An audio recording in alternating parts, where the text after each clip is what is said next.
Hi hello welcome to Indian knowledge university. మనకు railway నుంచి group D notification అయితే రావడం జరిగింది.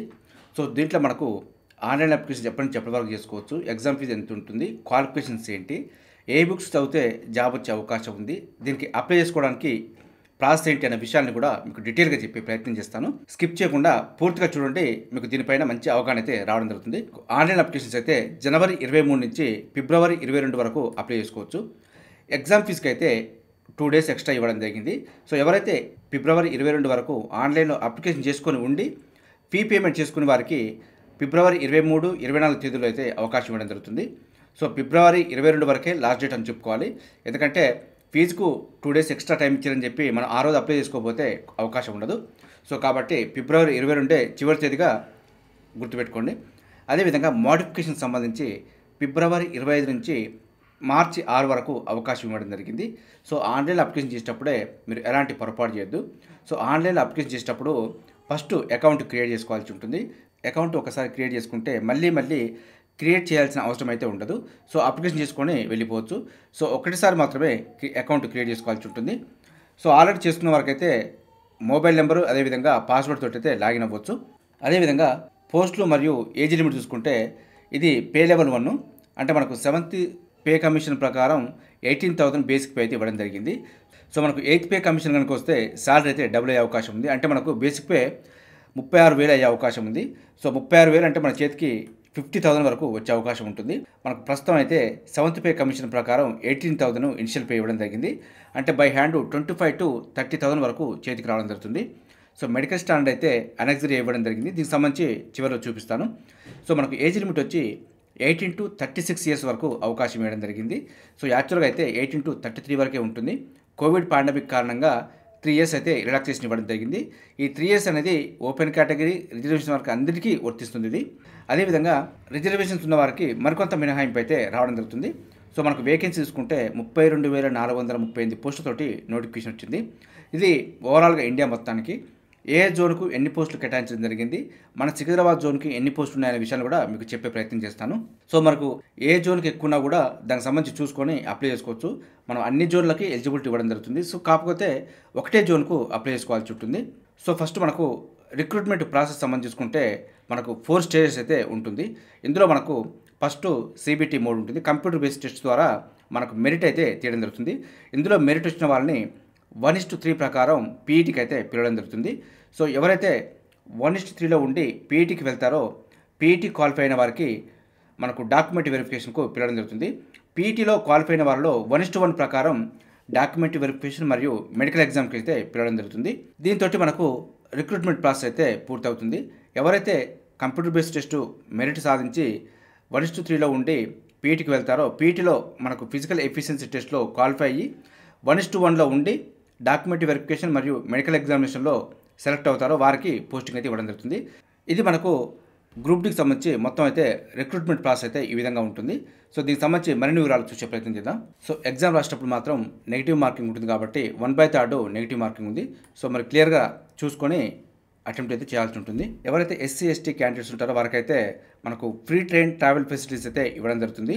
సో మనకు ఇంటిమేషన్ కాల్ లెటర్ వచ్చిన తర్వాత దానికి సంబంధించి మనం అప్లై చేసుకోవాల్సి ఉంటుంది. మనకు ఏజ్ లిమిట్ చూసుకుంటే 18 to 36 ఇయర్స్ వరకు ఇవ్వడం జరిగింది. అదేవిధంగా రిజర్వేషన్స్ ఉన్న వారికి కొంత మినహాయింపు ఉంటుంది. OBC నాన్ క్రిమినల్ ఉంటే 3 ఇయర్స్ వరకు అప్లై చేసుకోవచ్చు. అంటే 36 + 3 39 ఇయర్స్ వరకు అప్లై చేసుకోవచ్చు.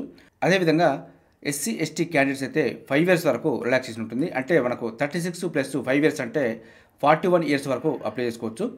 అదేవిధంగా PWD క్యాండిడేట్స్ అయితే 10 ఇయర్స్ వరకు అవకాశం ఉంటుంది. సో మనకు 36 + 10 అంటే 46 వరకు అప్లై చేసుకోవచ్చు.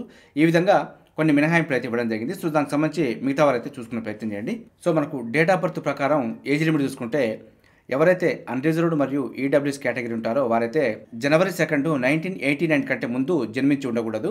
ఇది అన్రిజర్వ్డ్ అండ్ ఈడబ్ల్యూఎస్ కేటగిరీ వాళ్ళకి ఏజ్ లిమిట్. సో మనకు అదేవిధంగా OBC నాన్ క్రిమినల్ సంబంధించి చూసుకుంటే 1986 జనవరి 2 కంటే ముందు జన్మించి ఉండకూడదు. SC ST వారైతే 1984 జనవరి 2 కంటే ముందు జన్మించి ఉండకూడదు. అదేవిధంగా లోయర్ లిమిట్ చూసుకుంటే 2007 జనవరి 1 తర్వాత జన్మించి ఉండకూడదు. సో ఇది మనకు డేట్ ఆఫ్ బర్త్ ప్రకారం అయితే age limit. So education qualification అయితే మనకు 10th క్లాస్ తోటే అవకాశం ఇవ్వడం జరిగింది. సో నిరుద్యోగ అభ్యర్థులు అయితే ఈ అవకాశాన్ని అయితే ఉపయోగించుకోవచ్చు. గతంలో మనకు ఐటీఐ తోటి ఉంటుందంటూ మనకు ఇవ్వడం జరిగింది. సో మరి రైల్వే బోర్డు మరికొంత ఆలోచించి లెవెల్ 1కి 10th క్లాసే ఎలిజిబిలిటీ సరిపోతుందంటూ మనకైతే మెన్షన్ చేయడం జరిగింది. అదేవిధంగా ఎగ్జామ్ ఫీజు చూసుకుంటే ఆల్ కేటగిరీస్కి అయితే 500 రూపీస్ ఎగ్జామ్ ఫీజు పెట్టడం జరిగింది. ఎవరైతే CBT1 ఎగ్జామ్ రాస్తారో వారికి 400 రూపీస్ రీఫండ్ అయితే రావడం జరుగుతుంది. అదేవిధంగా ఇందులో కొద్దిమందికి మినహాయింపు ఇవ్వడం జరిగింది. PWD candidates, female, transgender, ex servicemen, SC, ST, minority communities, economically backward class వీరికైతే 250 రూపీస్ ఎగ్జామ్ ఫీజు పెట్టడం జరిగింది.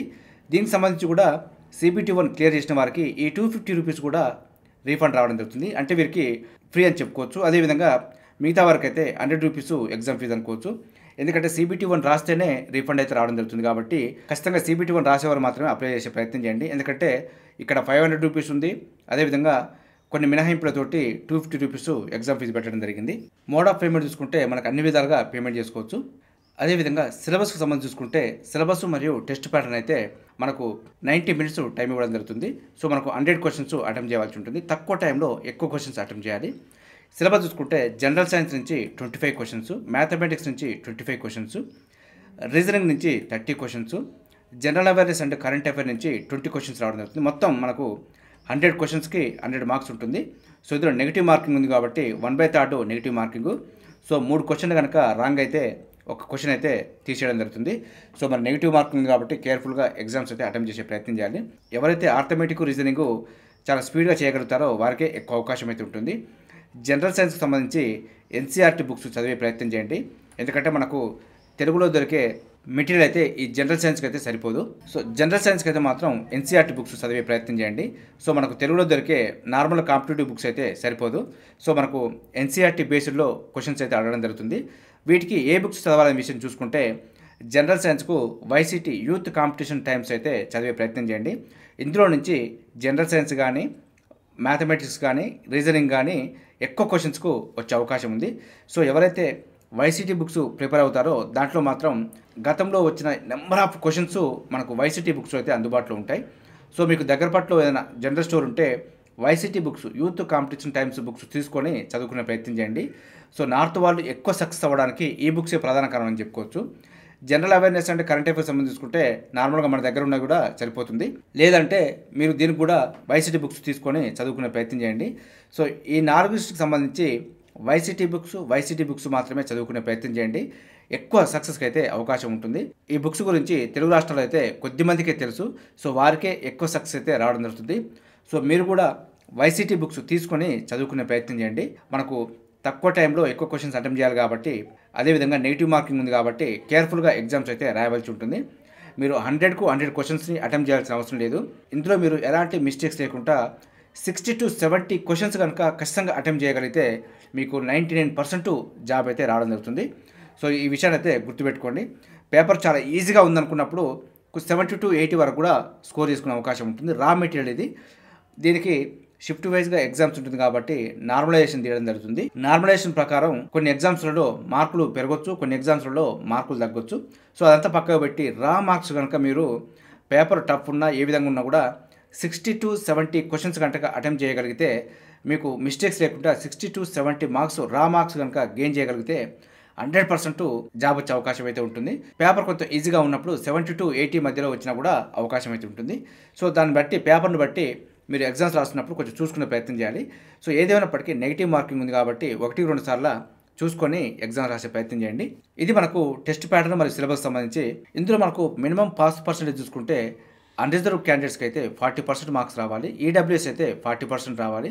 ఓబీసీ నాన్ క్రిమినల్ అయితే 30%, SC ST కూడా 30% రావాలి. ఈ స్కోర్ చేసిన వారికి మాత్రమే పేపర్ అయితే వ్యాలిడ్గా చేయడం జరుగుతుంది. ఇందులో మెరిట్ వచ్చిన వారి నుంచి 1:3 ప్రకారం మనకు పీఈటీకి అయితే పిలవడం జరుగుతుంది. సో మనకు క్వశ్చన్ పేపర్ సంబంధించి సిలబస్ చూసుకుంటే మ్యాథమెటిక్స్ నుంచి number system, BODMAS, decimals, fractions, LCM, HCF, ratio and proportions ఈ విధంగా సిలబస్ అయితే ఇవ్వడం జరిగింది.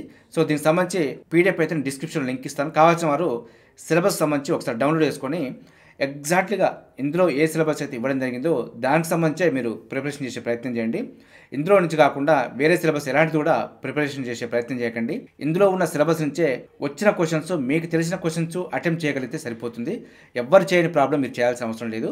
సో మనకు జనరల్ ఇంటెలిజెన్స్ అండ్ రీజనింగ్ సంబంధించి చూసుకుంటే కూడా analogies, alphabetical and number series, coding and decoding, mathematical operation ఈ విధంగా రీజనింగ్ సంబంధించి కూడా సిలబస్ ఇవ్వడం జరిగింది. జనరల్ సైన్స్ అయితే మనకు 10th స్టాండర్డ్లోనే ఫిజిక్స్, కెమిస్ట్రీ నుంచి, లైఫ్ సైన్సెస్ నుంచి క్వశ్చన్స్ అయితే రావడం జరుగుతుంది. అదేవిధంగా general awareness and current affairs సంబంధించుకుంటే science and technology, sports, culture, personalities, economics, politics and any other subjects of the importance అంటూ మనకి ఇవ్వడం జరిగింది.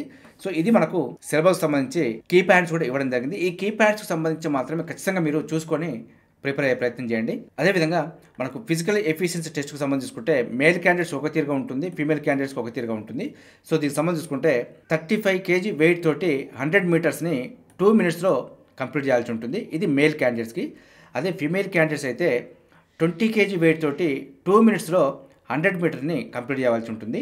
ఎట్ ఏ టైం ఒకటేసారికి 100 మీటర్ని క్వాలిఫై కావాల్సి ఉంటుంది. ఇలా క్వాలిఫై అయిన వారికి మనకు 1000 మీటర్స్ని 4 minutes 15 secondsలో కంప్లీట్ చేయాల్సి ఉంటుంది. దీంతో మేల్ క్యాండిడేట్స్ క్వాలిఫై అయినట్టు. అదే ఫిమేల్ క్యాండిడేట్స్ అయితే 1000 మీటర్స్ని 5 minutes 40 secondsలో కంప్లీట్ చేయాల్సి ఉంటుంది. ఇది కూడా ఒకటేసారి ఛాన్స్. సో మనకు రెండోసారి అయితే అవకాశం ఉండదు. సో ఫిమేల్ క్యాండిడేట్స్ కనుక ఎవరైనా మనకు ఫిజికల్ ఈవెంట్స్ టైంకు ప్రెగ్నెన్సీతో ఉంటే దానికి సంబంధించిన డిక్లరేషన్ అయితే ఇవ్వాల్సి ఉంటుంది. ఇది కనుక ఫాల్స్ అని తేలితే మాత్రం మీకు తీసేయడం జరుగుతుంది. సో ప్రెగ్నెన్సీతో ఉన్నవారైతే మనకు పీఈటీ టైంలో సెల్ఫ్ డిక్లరేషన్ అయితే మీరు సబ్మిట్ చేయాల్సి ఉంటుంది. మనకు డాక్యుమెంట్ వెరిఫికేషన్ అండ్ మెడికల్ ఎగ్జామ్కి సంబంధించి చూసుకుంటే ఎవరైతే పీఈటీ క్వాలిఫై అవుతారో వాళ్ళలో 1:1 ప్రకారం మనకు డాక్యుమెంట్ వెరిఫికేషన్ మరియు మెడికల్ ఎగ్జామినేషన్ అయితే పిలవడం జరుగుతుంది. సో మనకు సికింద్రాబాద్ జోన్కి సంబంధించి ఎన్ని వేకెన్సీ ఉన్నాయనే విషయాన్ని అయితే చూసే ప్రయత్నం చేద్దాం. టోటల్గా అయితే మనకు 1642 వేకెన్సీ అయితే ఇవ్వడం జరిగింది. సో మనకు 14 రకాల పోస్టులు అందుబాటులో ఉన్నాయి కాబట్టి ఒక్కో పోస్టుకు ఒక్కో రకంగా అయితే కేటాయించడం జరిగింది. సో మనకు అసిస్టెంట్స్కి సంబంధించి సిగ్నల్ అండ్ టెలికమ్యూనికేషన్ సంబంధించి 124 వేకెన్సీ ఉంది. అసిస్టెంట్ వర్క్షాప్ సంబంధించి 96 వేకెన్సీ ఉంది. ఈ విధంగా మొత్తం మనకు వాటికి సంబంధించిన లిస్ట్ అవుట్ అయితే ఇక్కడ ఇవ్వడం జరిగింది. సో మొత్తం మనకు 1642 పోస్టులు అయితే అందుబాటులో ఉన్నాయి. పాయింట్స్మెన్కి సంబంధించి చూసుకుంటే 209 పోస్టులు అందుబాటులో ఉన్నాయి. ఇది సికింద్రాబాద్ జోన్ కింద 1642 పోస్టులు కేటాయించడం జరిగింది. మనకు రిక్రూట్మెంట్ ప్రాసెస్ మొత్తం అయిపోయేసరికి ఈ 1600 పోస్ట్ అనేది డబుల్ అయ్యే అవకాశం ఉంది, లేదంటే ట్రిపుల్ కూడా అయిన సందర్భాలు ఉన్నాయి. కాబట్టి తక్కువ పోస్ట్ అని చెప్పి నిరుత్సాహపడాల్సిన అవసరం లేదు. సో మీకు కొద్దిగా కష్టపడితే ఈజీగా సెలెక్ట్ అయ్యే అవకాశం ఉంటుంది. సో ఈ అవకాశాన్ని అయితే ఉపయోగించుకునే ప్రయత్నం చేయండి. సో మనకు అప్లికేషన్ ప్రాసెస్ సంబంధించి ఏ విధంగా చేసుకోవాలని కూడా మీకు చూపించే ప్రయత్నం చేస్తాను. మనం అప్లికేషన్ చేసేటప్పుడు rrbapply.gov.in అఫీషియల్ వెబ్సైట్లో అప్లై చేసుకోవచ్చు. సో ఈ విధంగా అయితే మనకు ఇంటర్ఫేస్ అయితే ఈ విధంగా ఉంటుంది. సో దీనికి సంబంధించి ఇక్కడ అప్లై అనే ఆప్షన్ ఉంటుంది. అప్లై దగ్గర క్రియేట్ అన్ అకౌంట్, అదేవిధంగా ఆల్రెడీ హ్యావ్ అన్ అకౌంట్ అని చెప్పి 2 ఆప్షన్స్ అయితే రావడం జరుగుతుంది. ఇదివరకు మీరు ఏదైనా నోటిఫికేషన్ అప్లై చేస్తుంటే మీరు ఆల్రెడీ అకౌంట్ క్రియేట్ చేసుకుని ఉంటారు కాబట్టి మళ్ళీ క్రియేట్ చేసుకోవాల్సిన అవసరం లేదు. సో ఆల్రెడీ అకౌంట్ ఉందని చెప్పి దీని అయితే లాగిన్ అవ్వచ్చు. సో ఆల్రెడీ ఉన్నవారైతే వారికి సంబంధించిన మొబైల్ నెంబర్ కానీ ఈమెయిల్ ఐడి కానీ ఎంటర్ చేసి పాస్వర్డ్ ఎంటర్ చేసిన తర్వాత ఐఎమ్ నాట్ ఏ రోబోట్ అని చెప్పి ఆప్షన్ క్లిక్ చేసిన తర్వాత లాగిన్ అవ్వచ్చు. సో ఆల్రెడీ అకౌంట్ లేని వాళ్ళైతే వారికి సంబంధించి సో ఇక్కడ క్రియేట్ అన్ అకౌంట్ అనగానే వారికి సంబంధించిన విండో అయితే ఓపెన్ అవుతుంది. ఈ విధంగా అయితే మనకు పాపప్ రావడం జరుగుతుంది. ఆల్రెడీ అకౌంట్ ఉందా లేదా అని చెప్పి అడుగుతుంది. అకౌంట్ ఉంటే మాత్రం ఈ ప్రాసెస్ అవసరం లేదు. అకౌంట్ లేని వాళ్ళైతే ఈ ప్రాసెస్ చేసుకోండి అంటూ మనకి ఇవ్వడం జరిగింది. దీన్ని ఓకే అనగానే మనకు ఈ విధమైన ఇంటర్ఫేస్ అయితే ఉంటుంది. సో ఇక్కడ మనకు కంట్రీ ఆఫ్ నేషనాలిటీ ఇండియా కాబట్టి ఇండియాకి సంబంధించి సెలెక్ట్ చేసుకోవాల్సి ఉంటుంది. అదేవిధంగా ఇక్కడ క్యాండిడేట్ యొక్క ఫుల్ నేము మనకు 10th క్లాస్ మెమోలో ఏ విధంగా ఉందో నేము అదేవిధంగా ఇక్కడ ఎంటర్ చేయాల్సి ఉంటుంది. మనకు రీటైప్ మళ్ళీ అగైన్ ఎంటర్ చేయాల్సి ఉంటుంది నేమ్ అనేది. ఇదివరకు ఏమైనా నేమ్ చేంజ్ చేసుకున్నామని చెప్పి అడగడం జరుగుతుంది. నేమ్ చేంజ్ చేసుకుంటే ఎస్ఎన్ పెట్టండి. సో ఎస్ఎన్ పెట్టిన వారికి దానికి సంబంధించిన డీటెయిల్స్ ఎంటర్ చేయాల్సి ఉంటుంది. నోన్ పెట్టిన వారికి ఎలాంటి అవసరం లేదు. అదేవిధంగా డేట్ ఆఫ్ బర్త్ మళ్ళీ డేట్ ఆఫ్ బర్త్ ఎంటర్ చేయాల్సి ఉంటుంది. సెలెక్ట్ జెండర్, మేల్ అయితే మేల్, ఫీమేల్ అయితే ఫీమేల్, ట్రాన్స్జెండర్ అయితే ట్రాన్స్జెండర్కి సంబంధించి సెలెక్ట్ చేసుకోవాల్సి ఉంటుంది. సో రీసెలెక్ట్ చేసుకోవాలి. మళ్ళీ అగైన్ జెండరు, అదేవిధంగా father name, again father name, mother name, again mother name. తర్వాత మనకి ఇక్కడ ఈమెయిల్ అడ్రస్ ఎంటర్ చేయాల్సి ఉంటుంది. ఈమెయిల్ అడ్రస్కి అదేవిధంగా మొబైల్ నెంబర్కి రెండింటికి కూడా మనకు ఓటీపీలు రావడం జరుగుతుంది. సో మనకు ఈమెయిల్ అడ్రస్కి వచ్చిన తర్వాత ఓటీపీని ఇక్కడ ఎంటర్ చేయాల్సి ఉంటుంది. అదేవిధంగా మొబైల్ నెంబర్కి వచ్చిన ఓటీపీని ఇక్కడ ఎంటర్ చేయాల్సి ఉంటుంది. అదేవిధంగా ఇక్కడ ఆధార్ వెరిఫికేషన్ కూడా అడగడం జరుగుతుంది. సో ఆధార్ నెంబరు ఎంటర్ చేసిన తర్వాత దానికి సంబంధించిన ఓటీపీ కూడా ఇక్కడ రావడం జరుగుతుంది. సో ఇక్కడ వెరిఫై అని చెప్పగానే ఆధార్ నెంబర్ కూడా వెరిఫై అవుతుంది. ఫైనల్గా మనకు ఇక్కడ డిక్లరేషన్ బాక్స్లో టిక్ చేసిన తర్వాత మనకి ఇక్కడ పాస్వర్డ్ క్రియేట్ చేసుకోమని చెప్పి ఇవ్వడం జరుగుతుంది. సో ఇక్కడ మీరు పాస్వర్డ్ అయితే క్రియేట్ చేసుకోవాల్సి ఉంటుంది. అగైన్ మళ్ళీ పాస్వర్డ్ ఇక్కడ ఎంటర్ చేయాల్సి ఉంటుంది. సో ఫైనల్గా మనకు ఇక్కడ క్యాప్చా ఎంటర్ చేసిన తర్వాత మనకు preview and create an account అనగానే అకౌంట్ అయితే క్రియేట్ అవుతుంది. ఇది కనుక ఒకసారి క్రియేట్ చేసుకుంటే రైల్వేకి సంబంధించి ఏ అప్లికేషన్ చేసినా కూడా మనం డైరెక్ట్ అప్లికేషన్ చేసుకోవడానికి అయితే అవకాశం ఉంటుంది. అది క్రియేట్ చేసుకున్న వారికి అయితే అకౌంట్ క్రియేట్ చేసుకున్న తర్వాత మాత్రమే అప్లికేషన్ ప్రాసెస్కి అయితే అవకాశం ఉంటుంది. ఇది మనకు రైల్వే గ్రూప్ డికి సంబంధించి అప్లికేషన్ డేట్స్, అదేవిధంగా test pattern, syllabus, qualifications, age limit, ఏ బుక్స్ చదువుకోవాలి, అదేవిధంగా ఏ విధంగా అప్లై చేసుకోవాలనే విషయాన్ని అయితే పూర్తిగా మీకు చెప్పే ప్రయత్నం చేశాను. ఇదే విధంగా మన ఛానల్ అయితే ఎప్పటికప్పుడు అప్డేట్ సమాచారం అయితే మీకు అందించే ప్రయత్నం చేస్తున్నాను. అదేవిధంగా మన ఛానల్లో ప్రతిరోజు మార్నింగ్ విద్యా ఉద్యోగ సమాచారం రావడం జరుగుతుంది. మన ఛానల్ చూస్తున్న వారు సబ్స్క్రైబ్ చేసుకుని ఫాలో అవుతూ ఉండండి. ఈ వీడియో నచ్చితే లైక్ చేయండి, షేర్ చేయండి, సబ్స్క్రైబ్ చేసుకోవడం మాత్రం మర్చిపోద్దు. Have a nice day.